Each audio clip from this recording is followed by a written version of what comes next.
We will read the Bible. You can read the Bible at the book of Habakkuk from chapter 2, verse 12 to 16. The encouragement of the day is, for the earth will be filled with the knowledge of the Lord's glory as the waters covers the sea. That is Habakkuk 2 and 14. In this story, there isn't a hydrant on every corner. To ensure the constant water supply, the fire department must utilize the tankers in their operations. The number of tankers needed depends on the distance between the incident and the water source.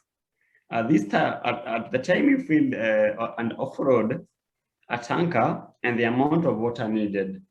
Some departments are good at setting on rural water supply systems, and I love watching them do it. It takes an operation plan that it tried and tested, along with firefighters who are capable of the settings all the equipment up promptly. Filling the tankers with water is one of the crucial components of the plan, and must be accomplished with the precision to ensure companies don't run out of water. The book of Habakkuk is not widely read today. Habakkuk was a prophet of God who was used to let Judah know the coming of judgment because of their unrepentant hearts, and they opened rebellion. While Habakkuk did not fully understand the plan, God's plan for his people, he did fully trust God's wisdom.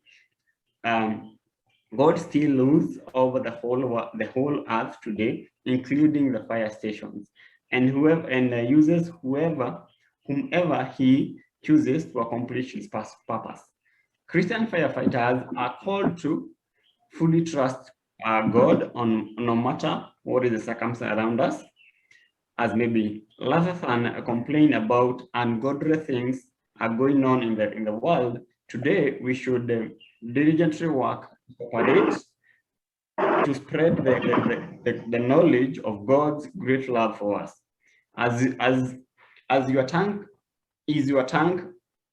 empty? By filling regularly, reading the Bible, and then sharing it with others. It's when we get. Lord, this verse is telling us more about filling ourselves with faith.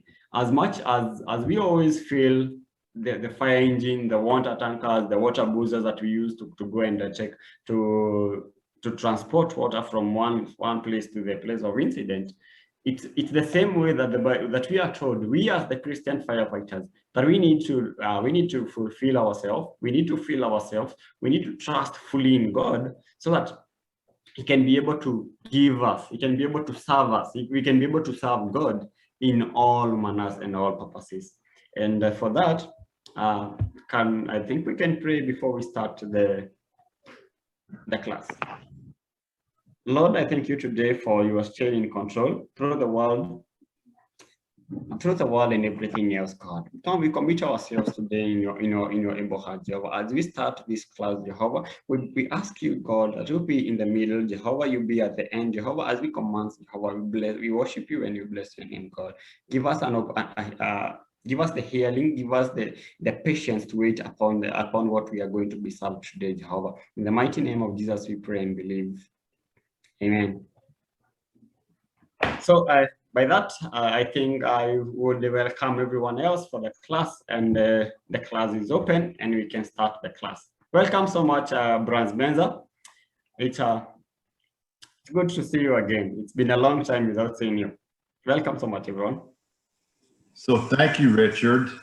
That was a great devotional. We're going to go ahead and get started. We have a lot to cover. So I know what we had responding to ethanol tanker rollovers, but what I'm going to do is make this more generalized and make this more about tanker rollovers in general.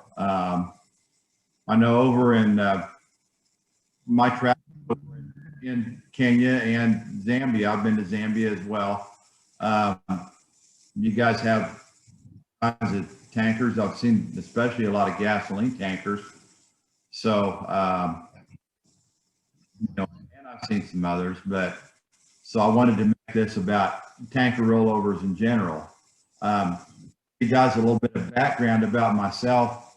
When I started, I the Wichita, Kansas Fire Department as a captain there. I was on the hazardous materials response team, or the over in Africa and in Europe as well. That's known as dangerous goods. So I was on that team for about 9 years, and that's what we responded to incidents like these. And I worked for a private contractor that went out and helped clean these incidents up as well during that same time period. I also was the chief of my hometown fire department here in Colwich, Kansas, for about 9 years. I retired 3 years ago, and I still help the guys out here as a firefighter. So, and I've been doing that for a total of 37 years. So anyway, that's just some background. So we'll go ahead and get started. So go ahead and go.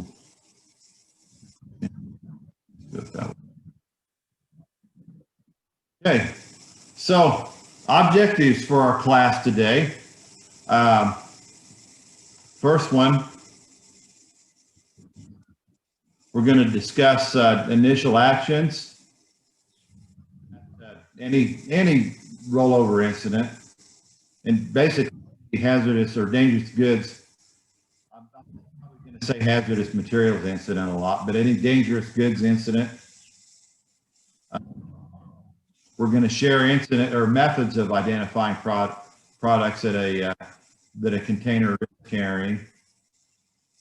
Identify the incident behaviors to be considered. Resource management. How to create an incident action plan. And that's important at any fire call, any type of emergency call, and to share possible action steps, different things you can do at a rollover. Okay, moving on. Initial actions for most hazardous materials, hazardous cargoes, dangerous cargoes incident. So y'all Brad, yes, I'm ma'am. going to interrupt you just for a second. We're having a little bit of an issue with the sound. Okay.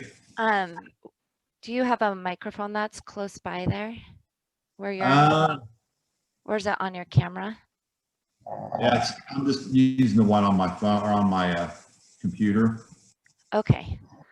It might be because you might be moving back and forth from the microphone. Okay.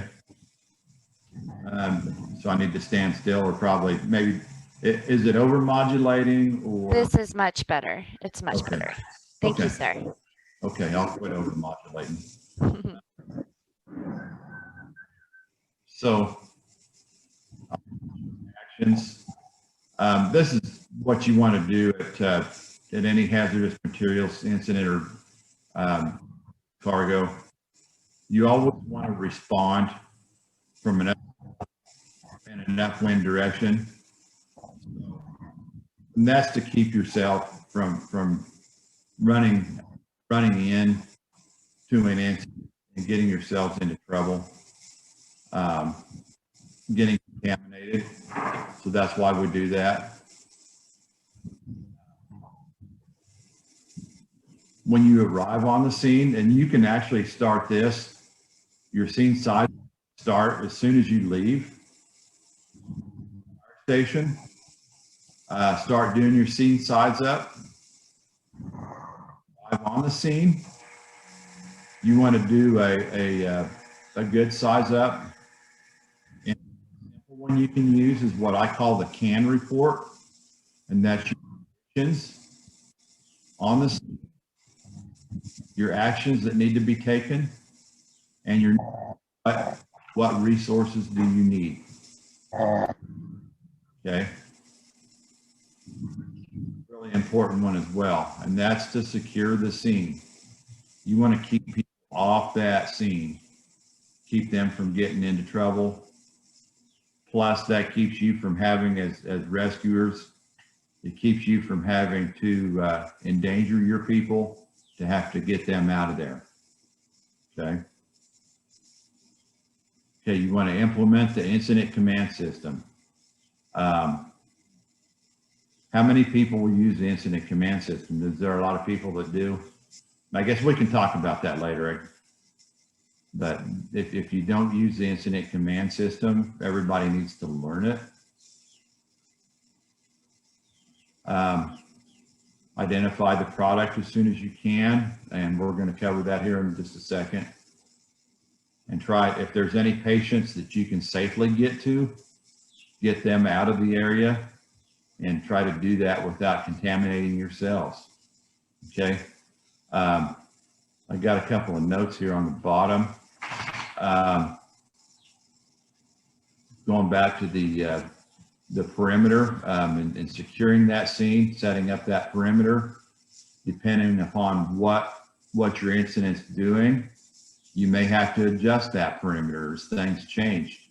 If it starts to get worse, you may have to widen it. That's just something to take into consideration. On these incidents, things are always going to change. Going back to the incident command system, it's going to probably change. It's probably dependent upon the how critical that situation is. You're going to have to expand it. Most of the time on these, you're going to have multiple agencies. Sometimes it's going to involve multiple jurisdictions. Okay. If you have an emergency manager, get that emergency manager in there. That emergency manager is going to be a really good asset because they can help you get the resources that you need to mitigate the incident.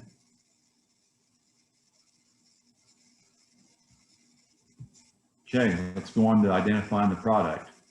So this guy here, he probably not the ideal way to do that. Here in the U.S., we call the cops the blue canaries, the police officers. Just kind of a standing joke that we have.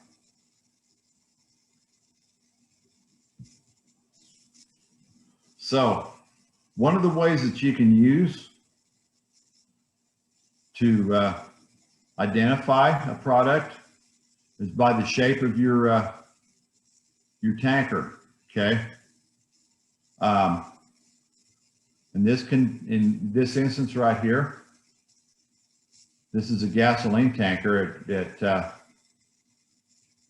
you can see on the screen here. It kind of gives it away because it's placarded and it says inflammable. But if you'll notice by the shape, how it's kind of an oblong shape. It's not round, and it has a rollover rack on the top. That's one way. Plus, it has a valve box down on the bottom where it's used for offloading the gasoline. So that's and it could not only be gasoline in there. It can be gasoline, diesel fuel, fuel oil, other types of flammable liquids. Okay, that's one way of identifying your product. Okay, LPG gas, cooking gas. Okay, notice there again, this one gives it away because it says LPG. Notice the placarding on there. rounded shape on either end. That's a dead giveaway right there, that it's liquefied gas, liquefied compressed gas. Okay, got the valving box down below. It's used for unloading. Okay.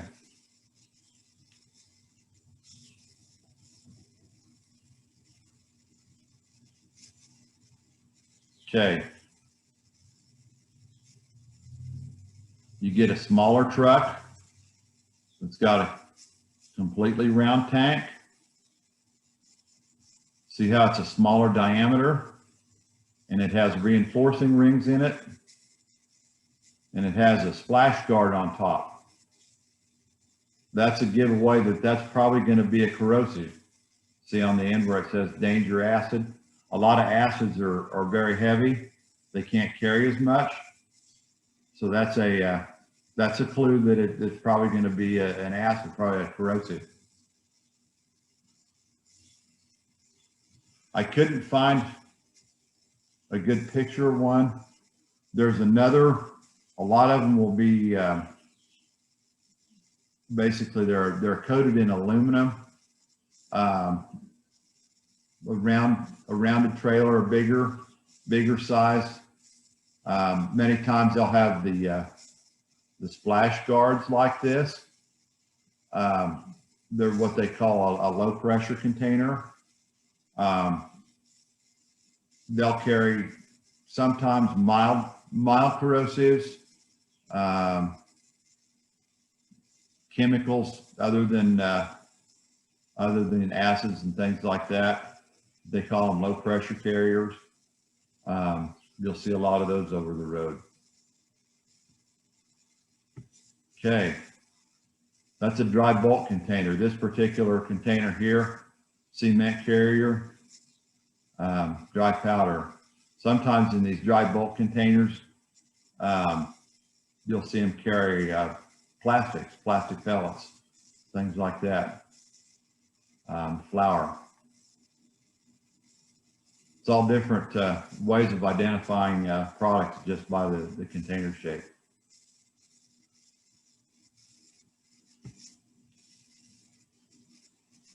Okay, placarding. I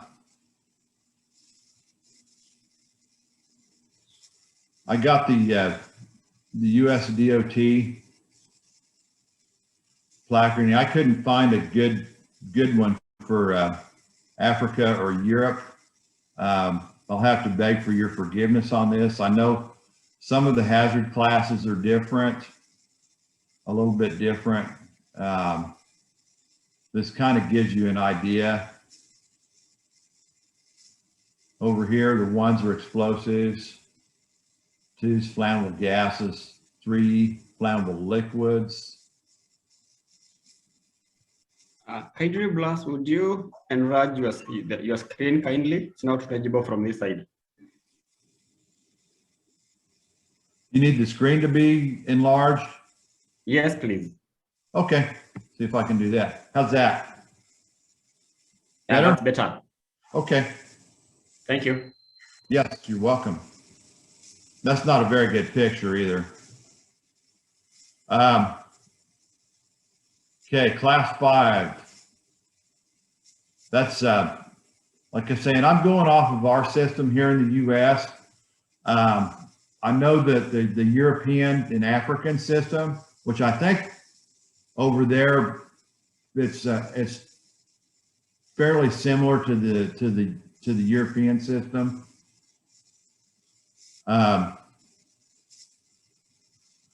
But the class 5 is oxidizers and organic peroxides. 6 is poisons, 7 is radioactives, 8 is corrosives, and 9 is your miscellaneous.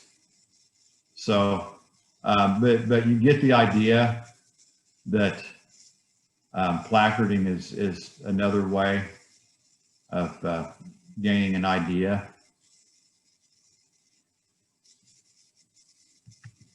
Okay. moving along, some other ways. Shipping papers. If you can get with the driver or contacting the shipper itself, and or getting with the driver. The driver has the shipping papers. That's perfect. That'll let you know if you have the phone number to the shipper. Contacting them, you can get an ID off that truck. Whoops. Back.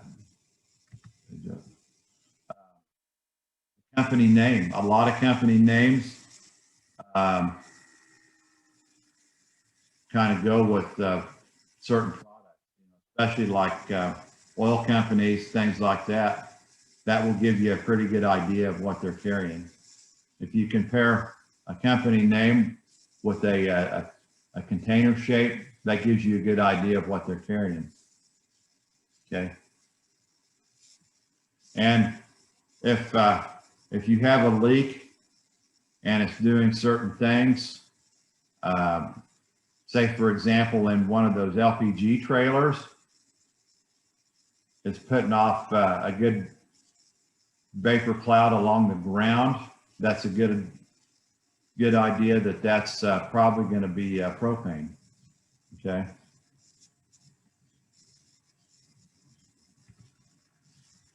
Okay. So talk about what the incident's doing. So that's kind of a bad deal right there if it's doing something like that in the picture. So one of the first things you want to look at, see, has the trailer been damaged? If it hadn't been damaged and not releasing anything, that's a good day right there. Has product been released? That's, looking at, has the trailer been damaged and has product been released? Okay. So is the product in a solid, a liquid, or a vapor form? Okay. How much has been released? Okay. And the reason we're looking at all of this is so we can make that incident action plan.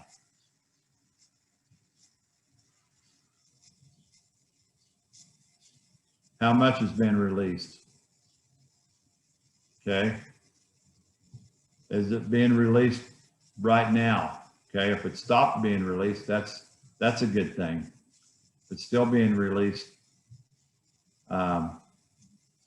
there's some other things we have to take into account as far as trying to make a stop if we can, especially if it's a liquid or a vapor, and taking into account probably maybe evacuation plans, things like that. Okay, where is it being released from? Is it being released from the side of the tank?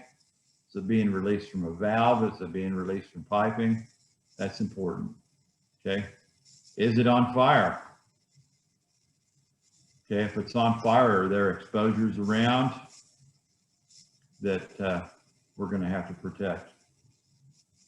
All things we have to take into consideration. Okay.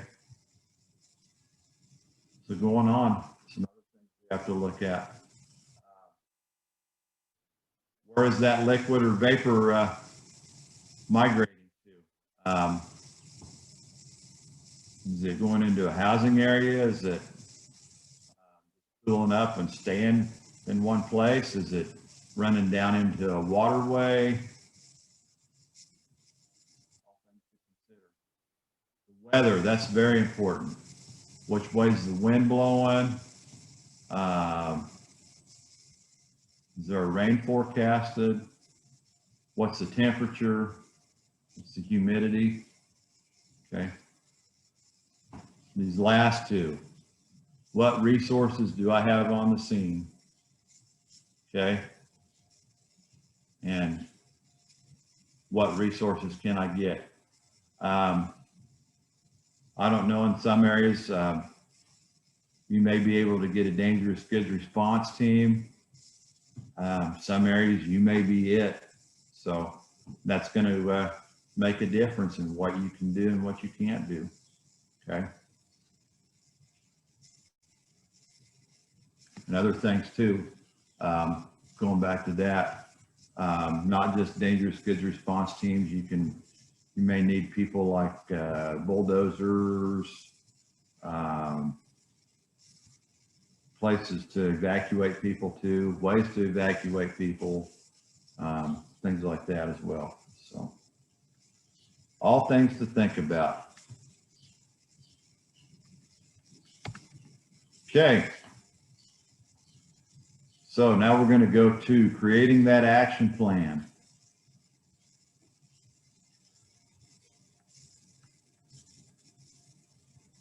We've tried to identify what we've had, was looked at some different things, different considerations. So when we create that action plan, we want to look at our life safety, always first thing. And coming out of the fire academy, when they teach you in the fire academy, they should always teach you that your life is the most important. Okay. And the lives of the citizens you're protecting, but your life is the most important. Okay. And then incident stabilization. We want to try to make sure and stabilize it, make sure that incident doesn't get any worse. Okay. Property conservation. Okay, we're going to try to make sure to protect everybody's property. And then finally, environmental impact. That's something different with the hazardous materials or dangerous goods incident. We want to try to make sure that it doesn't harm the environment and make it any worse. Okay. I threw this little line down on the bottom there. We have to consider the resources and training of the folks we have on the scene. Okay. So when we start our planning, the first thing we want to do is gather information and going back to doing the identification of your product, taking all those other things that we just talked about into consideration. We've already done our information gathering.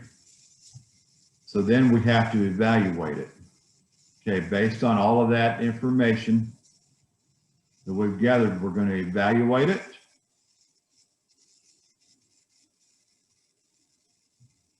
And decide what our best plan is, okay, based on the information that we have available, okay. And then we're going to go to this third step right here. So we've evaluated it. And then we're going to determine the best plan, okay. We want to have more than one plan, okay. We're going to determine the best plan. And then we're going to implement that plan. We're going to put it in action. Okay. And anybody that's ever been in any kind of emergency service for any time at all knows, that any plan that goes on the fire ground never ever goes completely right. Everything can go haywire, can go wrong. It never goes 100% right. So you're going to gather feedback, and you're going to take that feedback up here and evaluate it. And then as the incident goes along, you're going to change your plans and go back down here and keep going, okay?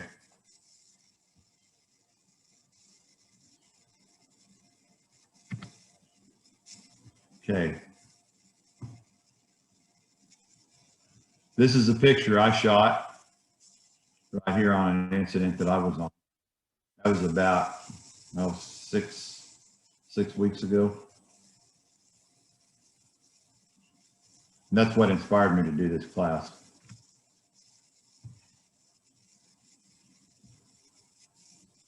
So when we do any type of a dangerous goods incident, you can usually split your actions that you do into offensive actions and defensive actions.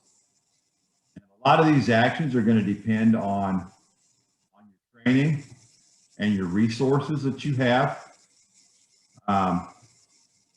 and what the incident's doing. You may be forced to do a defensive action, okay? But if you don't have the training and you don't have a lot of the resources, you're going to, a lot of times, go back and be forced to do defensive actions. My fire department here, we don't have a dangerous goods response team. So a lot of what we're going to do until we can get people here to help us is based on these actions here. Okay. Cover what some of these actions are. We talked about, I'll start down here first. Evacuation. If we get to the scene, we're, we talked about how we're going to set that perimeter up and make a secure scene. One of the next actions we may do is to make sure that people are evacuated out of that scene first, out of that perimeter, get them out, okay? And then we can maybe do evacuations later on, depending on what our incident action plan is. But definitely one of these, this may take place as soon as we get there, okay? Diking. So what diking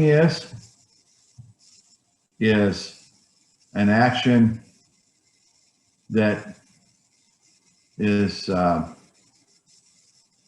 stop a running product, a liquid product that happens to maybe be running down a hill, and you just build a little dirt berm to stop that product that's running down the hill and keep it from running on down, say to a creek or a pond or a lake, that just stops it from moving. Okay. Damming and retention. Damming is different from diking in the fact that a dam, what you're going to do is actually put dirt into a running water source, and depending on the chemical and physical properties, you can set it up to where you're stopping the product and allowing the water to keep running through.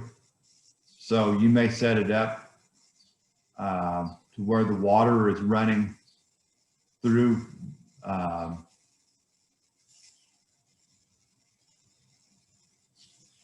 low, and the product is floating on top, and you may go the opposite where the water is running through high if the product sinks in order to retain that water low. So this depends on the chemical property or the physical properties of the product that you're trying to stop. Okay. Diversion. Basically, you're diverting it away from a source you're trying to protect. There again, you can use dirt, sand, whatever materials you have available to divert it away from a source that you're trying to protect. Vapor suppression. That's using fog streams from a fire hose to knock the vapors down and keep them away from, protect them from a source that you're trying to protect. Okay, it knocks the vapors down, stops them from drifting. Elimination of ignition sources. Defensively, that's shutting off electric lines downrange, keeping them from being an ignition source from any flammable vapors. Okay, and then we're talking about evacuation. And that can come initially, and that can come later on into the incident.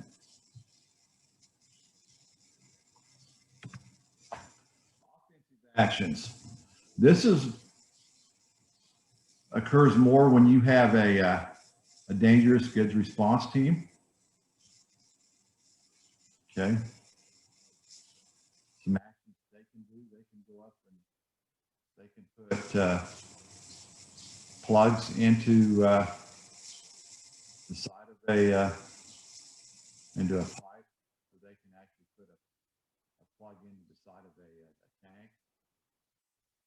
Patching, depending on the type of material, they can actually weld a patch on without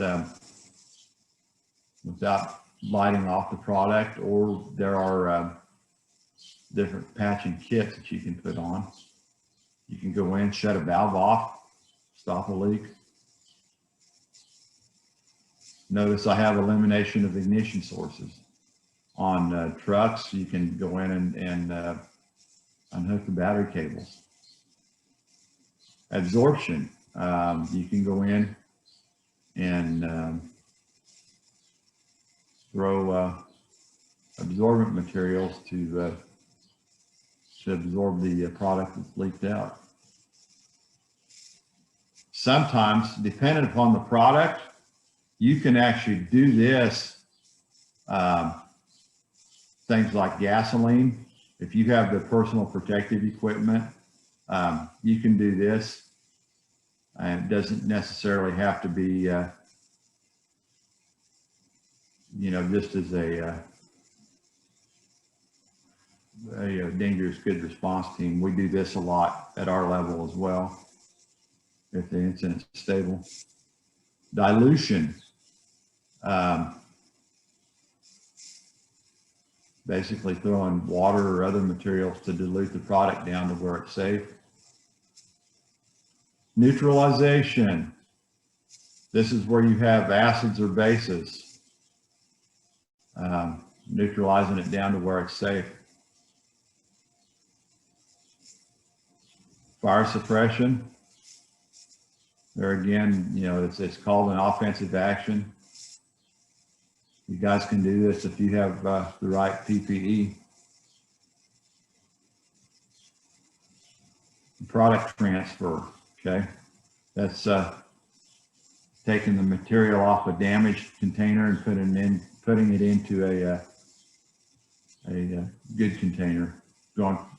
An example, that picture that I showed you, we took the product from the truck that was damaged and pumped it off into a good truck.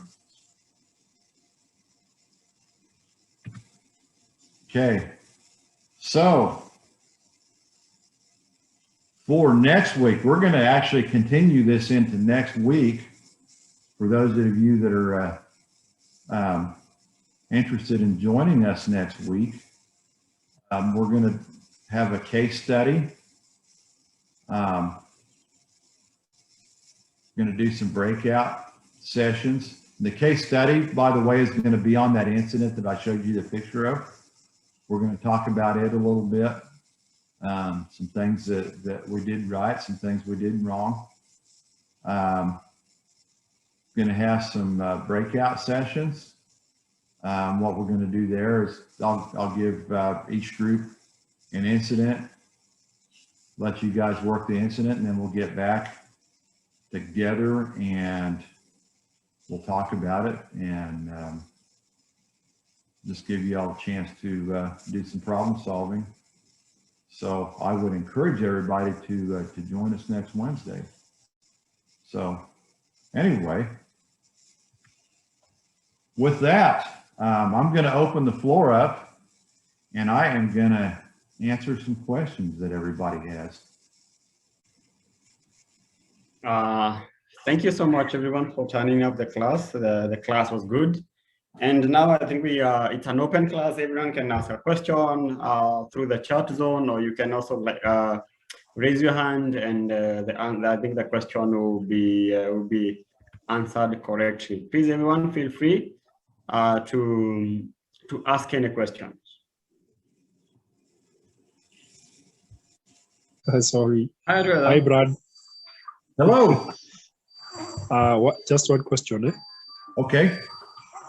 Can the offensive and the defensive tactics be performed at the same time, simultaneously? It says for the defensive tactics, can you, I'm sorry, what was that? I'm asking. Yes. Okay.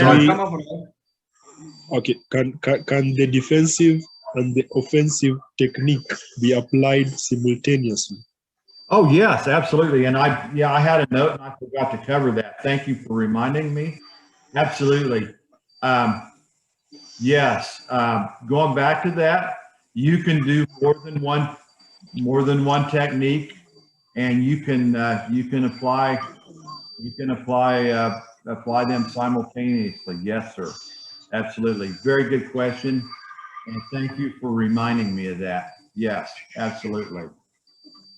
Thank you. Thank you too. It was a great session. Thank you. Absolutely. Thank you. More questions? Anyone with a question? Peter Gitau. Yes, my name. Yes, yes. Yeah. Anything from your side?